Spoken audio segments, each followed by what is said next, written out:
Vale, luego viene derecho penal. Derecho penal, antes de entrar e incluso durante la propia carrera, es una de las asignaturas favoritas de la mayoría de alumnos. Yo intuyo que quizás sea un poco por las series de abogados o demás que siempre suelen ir sobre estos temas no penales y demás, el asesinato, el homicidio, el no sé qué, todo esto, y creo que llama la atención a la gente, supongo que por eso, o no sé exactamente por qué, pero bueno, suele llamar bastante la atención derecho penal. Pero ¿en qué consiste? ¿Qué consiste derecho penal? Pues bien, derecho penal, primero decir que al menos en mi caso, se dividió en 3 asignaturas.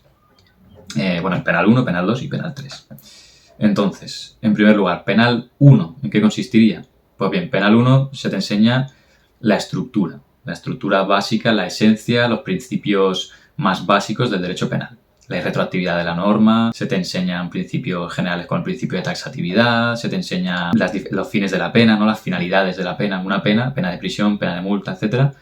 ¿Por qué se impone? ¿Cuáles son los fundamentos, ¿no? de que la pena exista? ¿Cuáles son las finalidades también que debe cumplir esta pena? ¿Es solo para castigar? ¿Es solo para infundir miedo al resto? ¿Es solo para reeducar o para reorientar al reo? Etcétera, etcétera, ¿no? Este tipo de cosas. Y también se te enseña pues que existen diferentes tipos de penas, que no es solo la pena de prisión, sino que pena de prisión, de multa, trabajos en beneficio de la comunidad, medidas de seguridad, todo eso. Existen muchas cosas.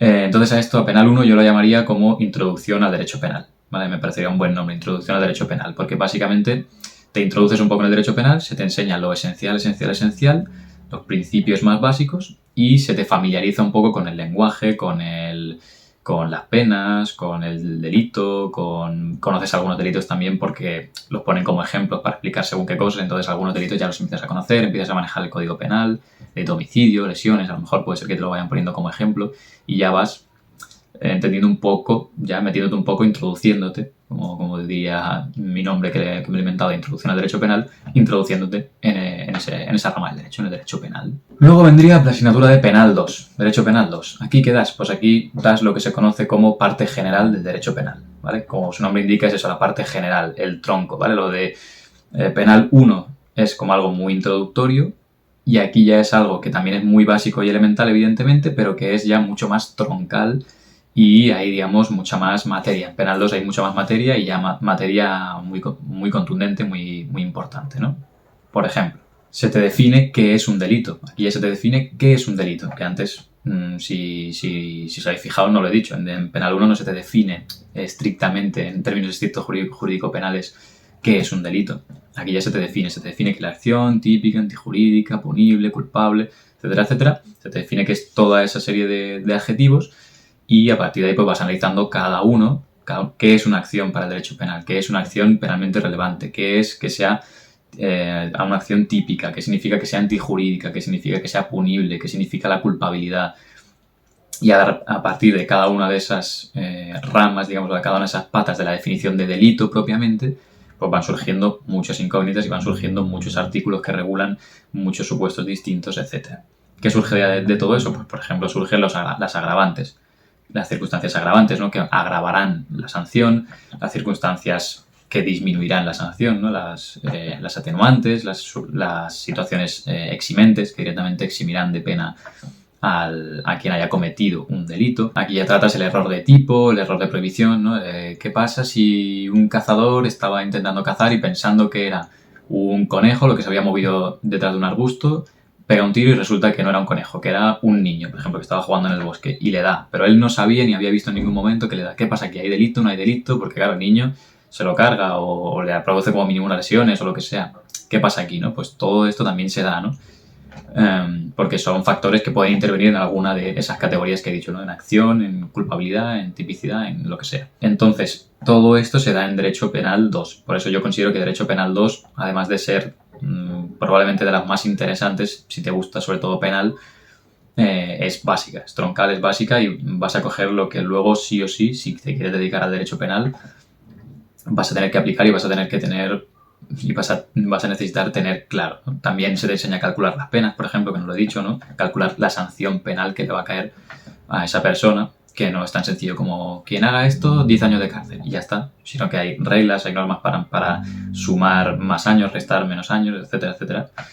Y a todo esto se te enseña en Penal 2 también. Entonces, Penal 2 vendría a ser eso, es parte general del derecho penal. Y por último, dentro del derecho penal, tendríamos el derecho penal 3, digamos, que se llamaba la asignatura, pero que es lo que se conoce como la parte especial del derecho penal, ¿no? Derecho penal, parte especial. ¿A qué se refiere esto de parte especial? Pues bien, en contraposición a lo que hemos visto antes, ¿no? Que era la parte general, es decir, esa parte que te enseña todo lo troncal, todo lo que va a ser aplicable a la comisión de cualquier delito, según sea el caso, pero en general se va a poder aplicar a cualquier delito, ¿no? Porque en cualquier delito vas a tener que calcular la pena, en cualquier delito vas a tener que ver si hay agravantes o no hay agravantes. Son cosas que se pueden aplicar a cualquier delito, independientemente del que sea, porque luego hay muchos delitos repartidos, hay diversos delitos en el Código Penal. Entonces, la parte especial, en contraposición a esto, pues se encarga de eso, de la parte específica. ¿De qué se encarga? De analizar concretamente los diferentes delitos uno a uno y profundizas ya más en cada delito. Profundizas ya en qué significa el homicidio, qué es exactamente, en qué artículo está, cómo lo regula el Código Penal,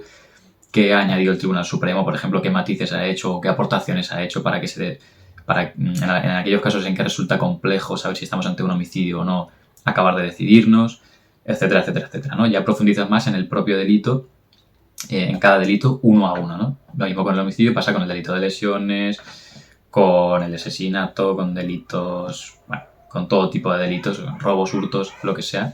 Entonces no los das todos, por lo general no vas a dar todos los delitos porque sería inabarcables, sobre todo para una asignatura y para el nivel que tienes en ese momento, pero sí que se suelen dar pues los delitos más importantes, los que se consideren más importantes según el profesor, según la guía docente, y entonces esos serán los que te van a dar. Pero ya es eso, ya es conocer cada delito un poco más en profundidad, conocer los detalles de cada uno de esos delitos y sobre todo pues analizar muchos casos y demás para ver en cada caso qué delito se da, ¿no? Que en este caso, ¿qué delito se da? ¿Estamos hablando de un robo o de un hurto? Hay que ver la diferencia, hay que saber ver la diferencia entre uno y otro, analizarlas bien, ver en el caso concreto si estamos hablando de uno o del otro, utilizar criterios del Tribunal Supremo, del propio Código Penal, evidentemente, cositas así, ¿no? Y así vamos, y así se va desarrollando el derecho penal 3, la parte especial del derecho penal. Bueno, y luego tendríamos derecho penal económico. Antes os he dicho que con las 3 esas de penal ya había acabado, pero en realidad yo por ejemplo, hice derecho penal económico. Pero claro, esta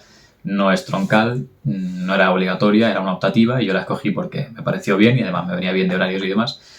Entonces esta puede que esté en vuestras universidades o puede que no, puede que la ofrezcan, puede que no. La asignatura de Derecho Penal Económico concretamente. Pero bueno, no deja de ser, una vez se ha entendido lo que es Derecho Penal, pues Derecho Penal Económico viene a ser como la parte de Derecho Penal Especial que había comentado, de Derecho Penal 3, pero en vez de centrarse en todos los delitos, digamos, sin hacer demasiadas distinciones, solo centrándose en los importantes, pero sin hacer demasiadas distinciones, igual te hablaban de un homicidio, que te hablaban de un robo, que te hablaban de lo que sea, de una usurpación, pues aquí se van a centrar solo en delitos económicos y de la empresa, en delitos relativos a la economía y al mundo de la empresa.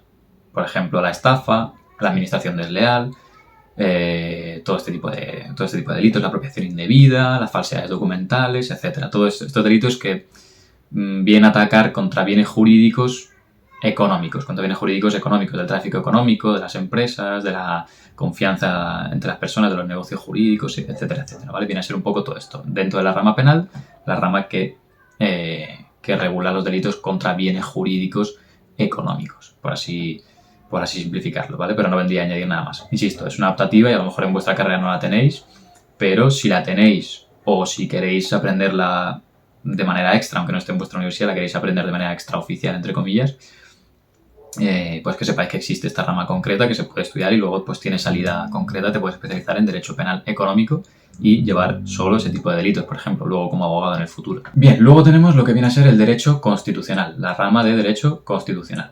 En mi caso, el estudio del Derecho Constitucional se dividió en 3 asignaturas. En primer lugar, la asignatura de Organización Constitucional del Estado y después hice Constitucional 1 y Constitucional 2. Aquí ya no había tanta originalidad en los nombres. Y bien, ¿y qué se aprende o qué se estudia en estas asignaturas? Pues a ver, evidentemente, de Derecho Constitucional, pues lo que se estudia es la Constitución, ¿no? Estudias la Constitución española que está en vigor, la de 1978, aunque también hay que decir que no es lo único que estudias. También puedes estudiar según qué aspectos de la Ley Orgánica del Poder Judicial, de la Ley Orgánica del Tribunal Constitucional, etcétera, ¿no? De ciertas normas que regulan ciertos órganos o demás, o el propio Poder Judicial, que también la vas a poder estudiar en Constitucional, ¿no? Pero básicamente, sobre todo, principalmente lo que estudias va a ser evidentemente la Constitución. En las primeras asignaturas de Constitucional se aprenden pues qué tipos de normas existen, los principios constitucionales básicos también, como por ejemplo el principio de jerarquía normativa, ¿no? De por qué esta norma, pues, porque la propia Constitución pues va a estar por encima de, por ejemplo, lo que diga una ley ordinaria. Una ley ordinaria, si la ley ordinaria dice A, pero la Constitución decía que B, decía justo lo contrario de A, pues esta ley ordinaria no va a valer para nada, porque la Constitución, como está jerárquicamente por encima, pues esa norma va a ser totalmente nula, ¿no? Por ejemplo, entonces se estudian principios que son muy básicos, principios constitucionales básicos, como el de jerarquía normativa, entre otros. Se van a estudiar también eso, qué tipos de normas existen, el Real Decreto Ley, el Real Decreto Legislativo, la norma, o sea, la ley ordinaria, orgánica, reglamento, cosas de ese estilo. Y también estudiarás, por ejemplo, pues el procedimiento legislativo, ¿no? El procedimiento mediante el cual se lleva a cabo un Real Decreto Ley, el procedimiento mediante el cual se lleva a cabo un Real Decreto Legislativo, el procedimiento para aprobar una ley ordinaria, el procedimiento para aprobar una ley orgánica, etcétera, etcétera, ¿no? Que van a ir cambiando según las mayorías, según quién es el sujeto que hace la norma, etcétera, etcétera, etcétera. Todo esto lo irás aprendiendo en las primeras fases de las primeras asignaturas de Derecho Constitucional. Luego también estudiarás cosas como la organización del Tribunal Supremo, la organización del Tribunal Constitucional, del Consejo General del Poder Judicial, del Gobierno, cómo se hace la investidura del presidente del Gobierno, los procedimientos para llegar a investir el nuevo gobierno, etcétera, etcétera, etcétera. Muchas cosas de este estilo también muy relacionado con la política, muy relacionado con el procedimiento legislativo y demás, ¿vale? Todo esto lo vas a ver en la asignatura de Constitucional. Y por último, ya después de haber visto todo esto, la última parte ya de lo que viene a ser el derecho constitucional, se te dará seguramente los derechos fundamentales, ¿vale? Los derechos fundamentales son una serie de derechos que están recogidos en la Constitución, ¿vale? No es toda la Constitución, solo es una pequeña parte de la Constitución, que recoge aquellos derechos que en el momento de redactar la Constitución se consideraron como los más importantes, los más elementales, los que deben protegerse, los que deben tener un mayor nivel de protección y por lo tanto pues son los más importantes y los que luego van a ir informando todo el ordenamiento jurídico, ¿no? Entonces estos derechos pues se te van enseñando de una manera, al igual que decíamos con derecho penal, que se te iba enseñando cada delito ya de manera un poco más individual y profundizando un poquito más en cada uno, pues lo mismo va a pasar pero con los derechos fundamentales. Vas a ir profundizando en cada uno de los derechos fundamentales un poco más, ya no analizándolo de manera superficial y sabiendo que está ahí el artículo 14 que me habla del principio de igualdad, ¿vale? Pues no vamos, cuando des los derechos fundamentales, que será seguramente el derecho constitucional 2, ahí ya profundizarás, ¿vale? Pero este principio de igualdad, ¿qué significa? ¿Qué implica? ¿Qué cosas no podrán hacer las normas, no se podrán hacer en las normas porque vayan en contra de ese artículo? ¿Qué cosas sí se podrán hacer porque ese artículo se puede interpretar de una manera o de otra? Etcétera, etcétera. Y entonces, evidentemente, para eso habrá que leer la propia Constitución, la propia norma, pero también será muy importante la jurisprudencia del Tribunal Constitucional, que habrá hecho sus aportes, sus modificaciones, su de todo. Básicamente el Tribunal Constitucional ya irás viendo a lo largo de la carrera que puede hacer prácticamente de legislador a veces, aunque en teoría no debería y no puede, pero yo diría que prácticamente lo hace, en mi opinión. Entonces sería eso. Derecho Constitucional 3 se encargaría de eso, ya de decir, bueno, pues el principio de igualdad, pues vamos a ver en qué consiste. Los derechos fundamentales a partir ya del artículo 15 de la Constitución, pues vamos a ver en qué consiste el derecho a la vida, vamos a ver en qué consiste libertad de ambulatoria, de circulación. Vamos a ver en qué consisten, pues, uno a uno todos los derechos fundamentales para ir entendiéndolos. Y bueno, hasta aquí el vídeo. Espero que te haya servido. Déjame en comentarios cualquier propuesta o cualquier duda que tengas para este o para futuros vídeos y sígueme si quieres más contenido. Nos vemos en el próximo vídeo.